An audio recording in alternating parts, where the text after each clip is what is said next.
Polls are akin to ratings, even though they don't quite match up, but this is the closest thing you have to them. And the polls right now, at least the polling for Donald Trump, not so great. What we have is a new national poll that indicates that Donald Trump has reached a record high disapproval ratings, reflecting a shift in public sentiment against him and his current political cycle. While the exact figures vary by polling organizations, the blame for this video comes from a recent Washington Post ABC Ipsos poll. So that's where the data I have specifically comes from, which shows a trend that they're all been showing for a while. A growing share of respondents who are expressing unavoidable views, and that is unfavorable. Nobody likes Donald Trump so much anymore. The pollsters note that this movement is statistically significant compared to prior surveys conducted earlier this year and suggest that it's more than just short-term fluctuation. This is where people are right now. Analysts point to severe contributing factors beyond the rise of disapproval, including the ongoing legal challenges that he has because he's always suing someone or being sued, the campaign rhetoric that he's always throwing out there, and continued media coverage of past and present controversies. Additionally, broader political language has brought the fatigue from voters, and they see a heightened polarization that just is Donald Trump appears to influence how respondents are evaluating the high-profile political figures in general and Trump in specific.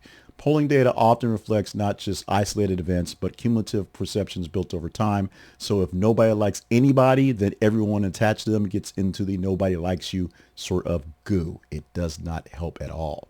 This poll is actually suggesting that disapproval is not entirely distributed equally across all groups. Some higher unfavorable ratings are generally seen among independents and certain suburban voter blocs, while support remains stable between the core partisan bases. The MAGA crowd still loves Donald Trump, although they are getting a little worried about the gas prices themselves. And their support between ages, education level, and geographic regions can tend to play a role in shaping some other responses. Where you poll makes a difference, and the type of demographic that segments that basically pulls towards Trump is still pulling towards Trump in the modern polling areas, even if modern polling is a bit of a wrangle these days as well. It helps the campaign understand where the shifts are occurring by doing these polls, but you also have to understand the results and believe them to try to fix things. Now, public opinion of Donald Trump has historically been polarized, relatively narrow movements between approval and disapproval bands compared to other political figures. But a record high disapproval rating does not necessarily indicate a universal shift away from Mr. Trump, but rather a peak within an already divided landscape. Historically, such polling highs can be temporary and influenced by news cycles, major events, and campaign developments. Trust me, Donald Trump is doing all three of those things at the same time, even though technically he's not running for anything, but a lot of folks in his party kind of are, and he has his finger on the scales in a lot of those cases. While polling data provides a snapshot rather than a prediction, remember that. A poll is a snapshot in time, not a prediction, not the realities that things are, just what things look like right now. Ratings, disapproval ratings can be influenced by campaign strategy, also media narratives, and donor behavior. So as those things change, expect the polls to shift along with them. Political campaigns often adjust messaging to either counter the negative perceptions or reinforce whatever is positive. At the same time, opposing campaigns may use the data to frame broader arguments that the guy in charge is unelectable again, or should not have been elected in the first place, even though you did. So why don't you vote for us this time? Remember, because of the way this poll works out, it provides a measurable insight into current voter sentiment, what people think right now. You just have to believe it. It also helps campaigns refine their messaging and outreach strategies both for and against a candidate, and encourages public engagement with political developments. If you know something's going bad, now's the time to try to talk to people about it at this point in time instead of trying to let it go worse.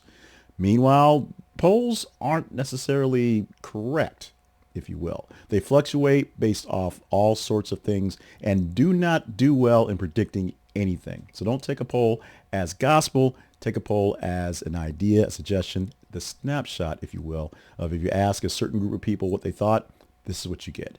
And polls, of course, are flimsy. flimsy by means the timing of the poll, when it's given out there, the wording of it, and the sampling methods can also affect what's going on there. That's why each poller is independent of each other, more or less, and each organization has their own independent polling service that gets them the information they want, and hopefully they want to hear, and more of what they want against them.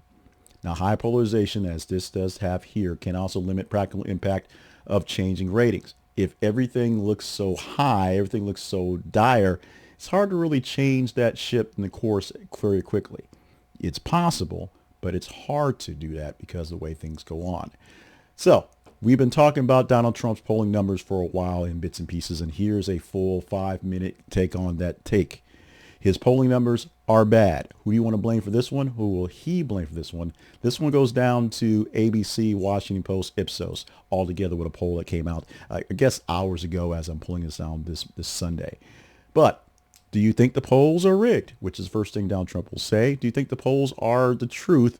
Or do you think this is something that's a passing fad that will go be bonkers past us so quickly, and then people will be back in love with Trump, whoever those people are, again, to keep him in power?